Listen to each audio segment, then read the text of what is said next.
आप देख रहे हैं अनहोनी। तो चलिए बढ़ते हैं आज की इस कहानी की ओर। बहुत ही डरावना सपना देखने के बाद वो अचानक जाग उठा। उसकी सांसें तेजी से चल रही थी, चेहरे पर एक खौफ नजर आ रहा था। तभी उसके मोबाइल का अलार्म बज उठा। हालांकि वो जग चुका था, लेकिन जब अलार्म बजा तो उसकी जान में जान आई।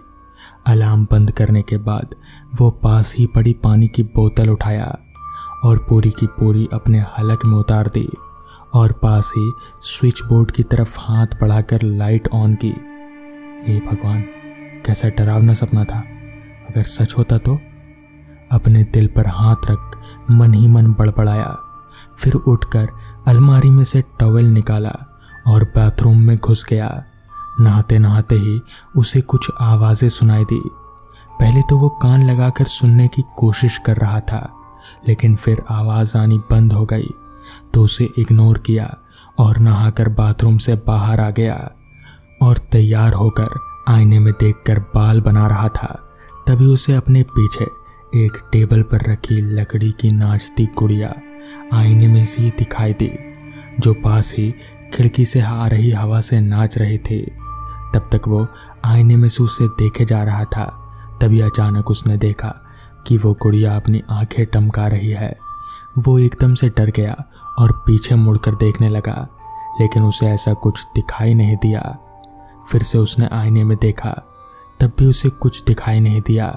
हंसते हुए अपने ही सर पर टपली मारी और अपना फोन उठाया और रूम लॉक करने लग गया। अपनी गाड़ी में बैठकर रवाना हो गया। तभी उसके फोन पर एक मैसेज आया।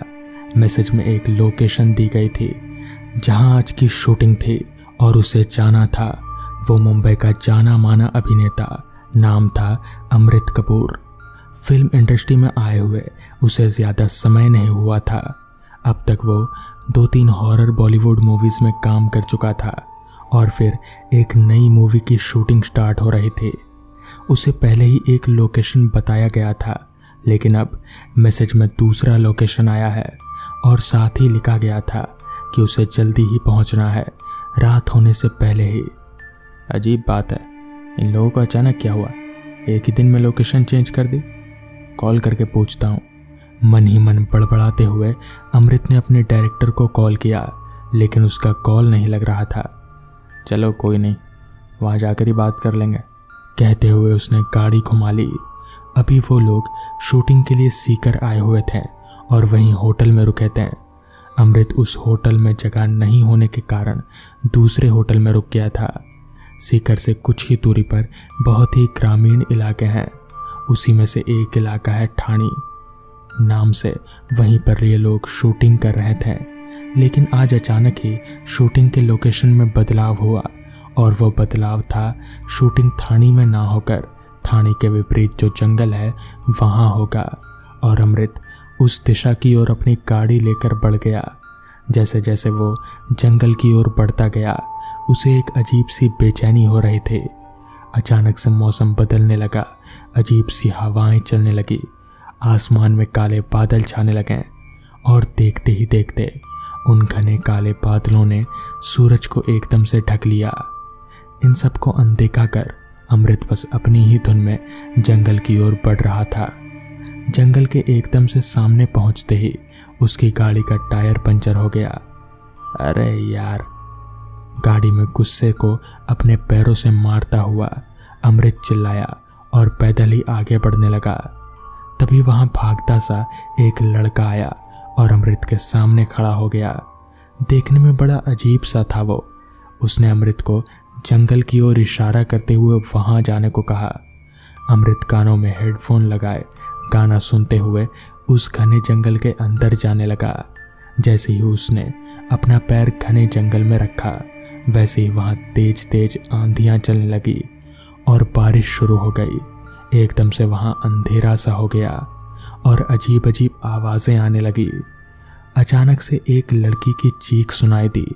अमृत चौंक गया और जहां से वो चीख सुनाई दे रही थी उस ओर जाने लगा। जैसे ही उसने कदम बढ़ाया, तभी एक मरा हुआ उल्लू उसके ऊपर आकर गिरा। उसके मुंह से चीख निकल गई और वो थोड़ा पीछे हट गया और ऊपर की तरफ देखा। एक डरावनी सी बड़ी पूंछ वाली बिल्ली उसे ही घूर रही थी और उसके मुंह पर खून लगा हुआ था। वो वहां से पीछे हटता तभी उस बिल्ली ने उस पर हमला कर दिया और उसके चेहरे को नोचते हुए वो बिल्ली उसे खाने ही वाली थी कि एक झटके में अमृत ने उसे खुद से दूर फेंक दिया। लेकिन ये क्या, वो बिल्ली अपनी आकृति बदल रही थी। देखते ही देखते वो बिल्ली टूटी गर्दन वाली चुड़ैल बन गई। उसके मुंह से अभी भी खून टपक रहा था। उसके दांत और नाखून बड़े बड़े थे और अंधेरे घने जंगल में उसकी दो लाल सियाह आंखें चमक रही थी। अमृत थर-थर कांपते हुए धीरे धीरे पीछे खिसकने लगा और वो आगे बढ़ती गई। पीछे खिसकते खिसकते अमृत किसी से टकरा गया और उसकी चीख निकल गई। उसने पीछे मुड़कर देखा तो एक बड़े बालों वाली खूंखार सी नजर आने वाली लड़की उसे पकड़े हुए थी और उसे घूर रही थी। अमृत को उसका चेहरा दिखाई नहीं दे रहा था। उस लड़की ने अमृत को जकड़ना शुरू कर दिया था, लेकिन कैसे ही करके अमृत ने खुद को छुड़ाया और घने जंगल की तरफ भागने लगा। भागते भागते वो थक कर चूर हो गया और वो एक पेड़ के नीचे बैठकर सुस्ताने लग गया। कुछ ही देर में उसे वहीं नींद आने लग गई। थोड़ी देर बाद उसे अपने चेहरे पर कुछ गीला गीला सा महसूस हुआ। उसने अपनी आंखें खोली और मुंह पर हाथ लगाया और देखा तो उसके हाथ पर एक बहुत ही बदबूदार सा कुछ चिपचिपा पदार्थ है। उसने मुंह बिचकाते हुए ऊपर की ओर देखा और वहां एक सड़े हुए शरीर वाला इंसान जैसा कुछ दिखाई दिया जो उसकी ओर देखकर हंस रहा था। उसके शरीर से बदबू अमृत तक पहुंच रही थी और उसके शरीर से पस निकल रहा था। अमृत सर पर पांव रखकर वहां से भागा और एक पल के लिए भी नहीं रुका। रात हो चुकी थी। अब उस जंगल में बहुत बुरी बुरी चित्कारें सुनाई दे रही थी। तभी उसने देखा कि जंगल में एक जगह रोशनी सी आ रही थी। उसे कुछ उम्मीद सी जगी। उसके दौड़ने की रफ्तार तेज हो चुकी थी। देखते ही देखते वो वहां तक पहुंचने में कामयाब हो चुका था। वहां एक झोपड़ी सी बनी हुई थी। उसने वहां पहुंचकर आवाज लगाई, कोई है यहाँ? मुझे बहुत प्यास लगी है। कुछ देर तक कोई जवाब नहीं आया। उसने वापस आवाज लगाई। तभी झोपड़ी में से एक बहुत ही बूढ़ा आदमी निकला और खांसते हुए बोला, कौन हो बेटा और इतनी रात का यहाँ क्या कर रहे हो? बाबा, मुझे प्यास लगी है। और ये जंगल, यहाँ इस जंगल में आप क्या कर रहे हैं? अमृत ने चारों तरफ देखते हुए पूछा। बेटा, यह शापित जंगल है। जो भी यहाँ आता है वो जिंदा नहीं रह पाता। ये सब के सब पिशाच बन जाते हैं। वो बुढ़ा बोला। तो बाबा, आप यहाँ क्या कर रहे हो? अमृत डरते हुए हकलाता सा बोला, ये मेरी ज़मीन है और मैं इन पिशाचों को अपने वश में करना जानता हूँ, इसलिए वो मेरा कुछ नहीं बिगाड़ सकते। आओ, तुम अंदर आओ, घबराओ नहीं। तुम्हें प्यास लगी थी ना? कहते हुए उस वृद्ध ने अमृत को आने को कहा। जैसे ही अमृत उस झोपड़ी में घुसा वैसे ही उसे एक बदबूदार हवा के झोंके ने हिला दिया। फिर भी हिम्मत करते हुए वो वहीं पड़ी एक मुड़िया पर बैठ गया। कुछ देर बाद वो वृद्ध आदमी अमृत के लिए खाना और पानी लेकर आया और पास ही में पड़ी लालटेन को तेज कर दिया। अमृत ने जैसे तैसे खाना खाया और फिर उस बूढ़े आदमी ने अमृत को वहीं पर सो जाने को कहा। नींद तो उसे आ नहीं रही थी क्योंकि जंगल से बहुत ही डरावनी डरावनी चीखों की आवाज़ उसके कान के पर्दे फाड़ दे रही थी, लेकिन फिर भी वो किसी तरह सो गया। अगली सुबह जब अमृत उठा तो उसने देखा कि वो कुटिया में ही सोया हुआ है, मगर आसपास वहाँ कोई बूढ़ा आदमी नहीं था। उसे समझ नहीं आ रहा था कि अचानक वो बूढ़ा आदमी गया कहाँ।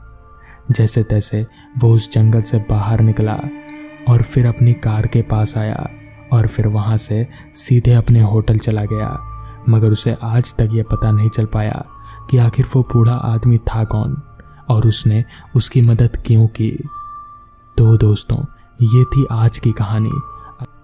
इस बार गर्मियों की छुट्टियों में मैंने राहुल को अपने गांव घुमाने का वादा किया था और मैं अपना वादा कभी नहीं तोड़ता, फिर चाहे जान ही क्यों ना चली जाए।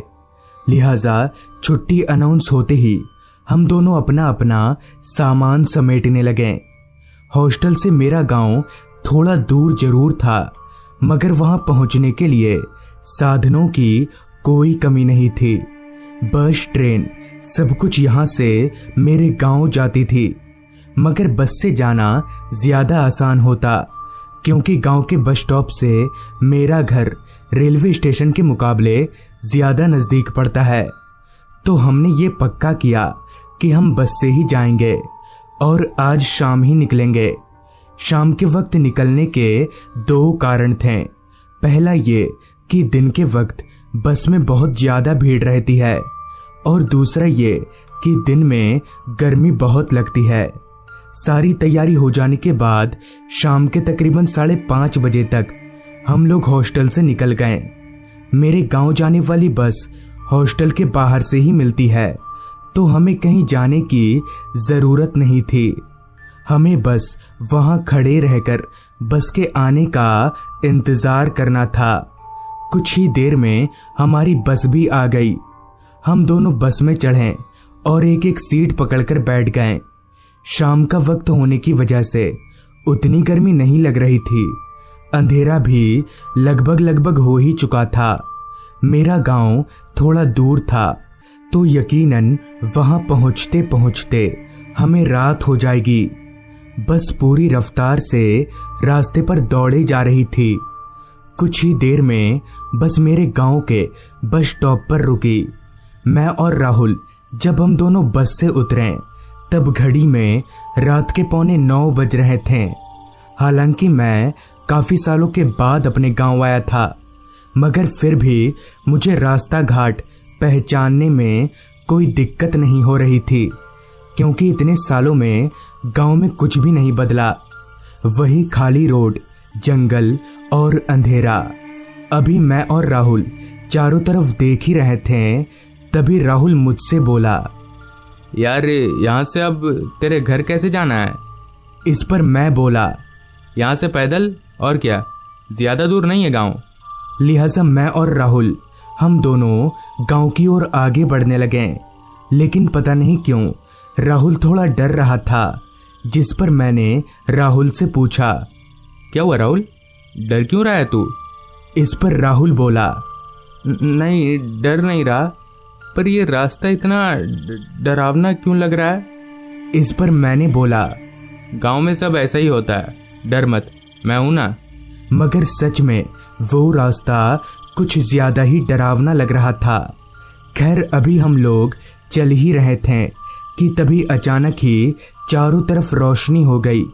सिर उठाकर आसमान की ओर देखा तो बिजलियां चमक रही थीं। पर थोड़ी देर पहले तक तो मौसम बिल्कुल सही था, तो फिर अचानक से ये क्या हो गया? ऊपर से अभी हम जिस रास्ते पर थे उस पर चलते चलते अगर बारिश आ गई तो हम बुरी तरह से फंस जाएंगे, क्योंकि इस रास्ते पर दूर दूर तक एक भी घर या दुकान नहीं था। मैं यही मना रहा था, बस बारिश में भीगने से पहले हम घर पहुंच जाएं। लेकिन शायद हमारी फूटी किस्मत को ये गवारा नहीं था। थोड़ी ही देर में झमाझम बारिश शुरू हो गई। मैं और राहुल बारिश से बचने के लिए एक पेड़ के नीचे जाकर खड़े हो गए। मौसम ने जितनी जल्दी अपना रंग बदला था, उतनी जल्दी शायद गिरगिट भी नहीं बदलता। काले घने बादलों ने आसमान को ऐसे जकड़ लिया था जैसे बारिश कभी बंद ही नहीं होगी। तूफानी हवाओं में हिलते पेड़ और रह रहकर गरजते बादल माहौल को और भी ज्यादा डरावना बना रहे थे। जिस पेड़ के नीचे हम खड़े थे, कुछ देर तक तो उस पेड़ ने हमें भीगने से बचाए रखा, मगर जब बारिश और तेज हो गई तब उस पेड़ ने भी अपने हाथ खड़े कर लिए। तभी राहुल बोला, यार यहाँ तो हम भीग रहे हैं, अब क्या करें? मैं दिमाग पर जोर डालने लगा ताकि कोई ऐसी जगह याद आ जाए जहां हम इस बारिश में भीगने से बच सकें। तभी मुझे याद आया कि पास ही में जंगल के थोड़ा अंदर एक पुराना मंदिर है। हालांकि वो मंदिर किसी भगवान का नहीं है, मगर फिर भी गांव के लोग उसे मंदिर ही बोलते हैं। मैंने सोचा अगर किसी तरह से हम लोग वहां पहुंच जाएं तो इस बरसात से निजात मिल जाएगा। मैंने सारी बात राहुल को बताई और हम लोग जंगल में घुसकर उस पुराने मंदिर की ओर जाने लगे। कुछ ही देर में वो मंदिर हमारी आंखों के सामने था। मंदिर की दीवारों में दरार पड़ चुके थे, कुछ जगहों से प्लास्टर छूट गया था। खैर हमें क्या, हमें तो सिर्फ इस बरसात से बचना था। लिहाजा मैं और राहुल हम दोनों दौड़कर उस मंदिर में घुस गए। मंदिर के अंदर बहुत ज्यादा अंधेरा था, यहाँ तक कि मैं अपने बगल में खड़े राहुल तक को भी देख नहीं पा रहा था। इतने में ही राहुल बोला, सुनना, मेरे बैग के सबसे ऊपर वाले चेन में टॉर्च होगा, निकाल तो। मैंने अंदाजे से ही राहुल के पीछे जाकर उसका बैग पकड़ा और सबसे ऊपर वाले चेन को खोलकर टॉर्च निकालकर जलाया। मंदिर बाहर से जितना टूटा फूटा और पुराना था, अंदर से भी वैसा ही था। मंदिर के अंदर जहां भगवान की मूर्ति होनी चाहिए, वहां पर एक अजीब सी मूर्ति थी। मूर्ति के माथे पर 2 सींग थे। खैर हम दोनों थोड़ी धूल साफ करके एक जगह पर बैठ गए। राहुल ने हाथ घड़ी में टॉर्च मारकर देखा तो रात के 10 बज रहे थे। बारिश अभी भी तेजी से बरसे जा रही थी। राहुल ने टॉर्च ऑफ किया और बोला, यार मैं जरा सोने की कोशिश कर रहा हूँ, अगर बारिश छूट जाए तो मुझे उठा देना। इतना बोलकर राहुल वहीं पसर गया। बाहर से एक हल्की सी धुंधली रोशनी मंदिर के अंदर आ रही थी, मगर वो रोशनी बहुत हल्की और धीमी थी। परेशान होकर अभी मैं बारिश के थमने का इंतजार कर ही रहा था कि तभी बाहर से आती उस धुंधली सी रोशनी में मुझे मंदिर के अंदर कोई आता हुआ दिखा, कोई बच्चा। मैंने उस परछाई को ध्यान से देखने की कोशिश की, मगर पता नहीं वो मेरी आंखों से कहीं ओझल हो गया। मैंने सोचा शायद मैंने गलत देखा होगा। भला इस जंगल में कोई बच्चा कहाँ से आएगा, वो भी इस टूटे फूटे मंदिर में। कुछ देर तक तो मैं बड़े आराम से जागा रहा, मगर धीरे धीरे मेरी पलकें बंद होने लगीं और कुछ ही देर में मैं नींद के आगोश में चला गया। ना जाने कितनी देर बाद मैं जागा। आंख खोलकर देखा तो मंदिर के दरवाजे के पास कोई खड़ा दिखा। मुझे लगा राहुल होगा, मगर राहुल वहां खड़े होकर क्या कर रहा है, यही सोचकर मैं अपनी जगह पर से उठा और राहुल के पास जाकर बोला, क्या हुआ राहुल, यहाँ क्या कर रहा है? मगर इस पर राहुल ने कोई जवाब नहीं दिया। मैंने नजर घुमाकर राहुल का चेहरा देखने की कोशिश की, लेकिन अंधेरा बहुत घना था।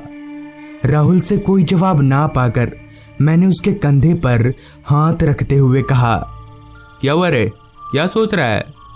तभी राहुल बोला, अमन, वहां किससे बात कर रहा है? राहुल की यह आवाज मेरे बगल से नहीं बल्कि मेरे पीछे से आई थी। इतने में ही पीछे से राहुल ने टॉर्च जलाया तो टॉर्च की रोशनी में मेरे बगल में खड़ा शख्स दिखा ही नहीं। मेरा पूरा शरीर कांपने लगा कि थोड़ी देर पहले मेरे बगल में वो कौन था। मैं भागकर राहुल के पास आया। मेरे आते ही राहुल ने जैसे ही टॉर्च बंद किया तो दरवाजे पर फिर से कोई खड़ा दिखा, मगर इस बार वो शख्स अकेला नहीं था, उसके साथ कई बच्चे और औरतें भी थीं। ये सब देखकर डरने वाला मैं अकेला नहीं था। राहुल को भी वो लोग साफ दिख रहे थे।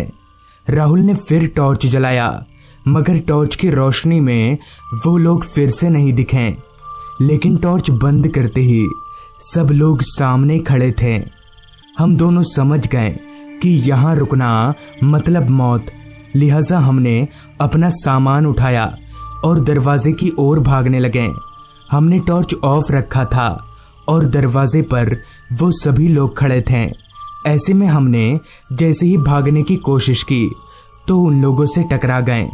तभी मैंने राहुल से बोला, राहुल टॉर्च जला।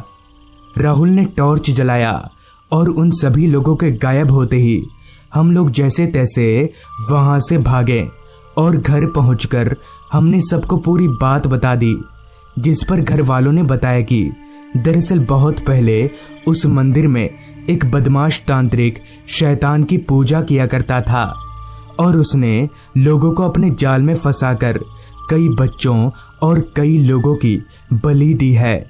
ये सब करके वो तांत्रिक तो भाग गया, मगर उन लोगों की आत्मा आज भी शैतान के उस मंदिर में भटकती फिरती है। तो दोस्तों, ये थी आज की कहानी। अगर आपके पास भी ऐसी ही कोई कहानियां हैं तो हमारे साथ जरूर शेयर करें। तो मैं आपका दोस्त आर्यन जल्द ही मिलूंगा आपसे ऐसी ही एक कहानी के साथ।